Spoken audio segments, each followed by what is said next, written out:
હા, તમારી વાતો શું ભગવાન એ સાંભળે છે? ત્યારે આ મીરાબાઈએ કહ્યું હતું કે હા, સાંભળે છે.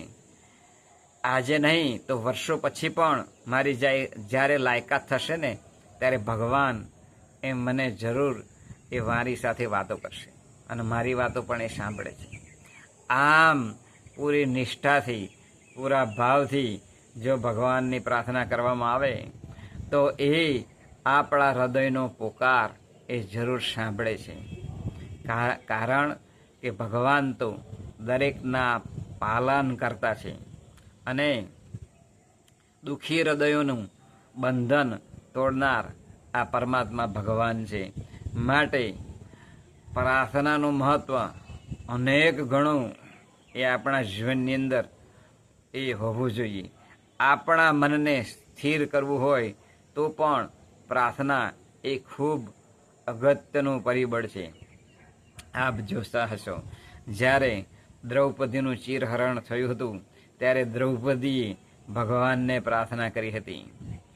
કુંતાજીએ જ્યારે પાંડવો એ વનવાસ જતા હતા ત્યારે પણ ભગવાનને એ અરજ અને પ્રાર્થના કરી હતી કે મારા બાળકો જંગલની અંદર જાય છે વનવાસ, માટે આપ તેમનું રક્ષણ કરજો, અને ભગવાને એ રક્ષણ કર્યું હતું.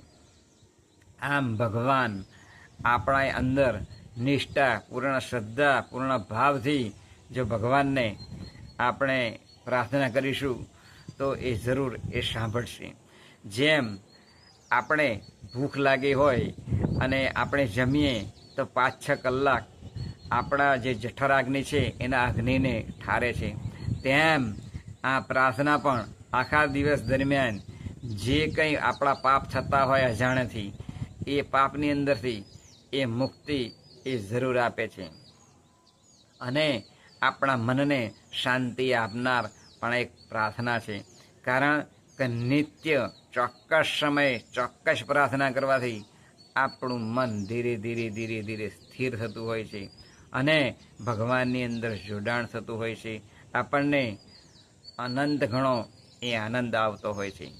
માટે આપણે આપણા જીવનની અંદર આમ પ્રાર્થનાનું અનેરું મહત્ત્વ જાણી નિત્ય પ્રત્યે ચોક્કસ સમયે અને આપણા ઈષ્ટદેવને એ વિનંતી કરી, અરજ કરી અને આપણે સ્તુતિગાન પ્રાર્થના એ કરવી જોઈએ. એ જ આજના શુભ દિને પ્રાર્થના. બોલી કૃષ્ણ કનૈયા લાલ કી જય.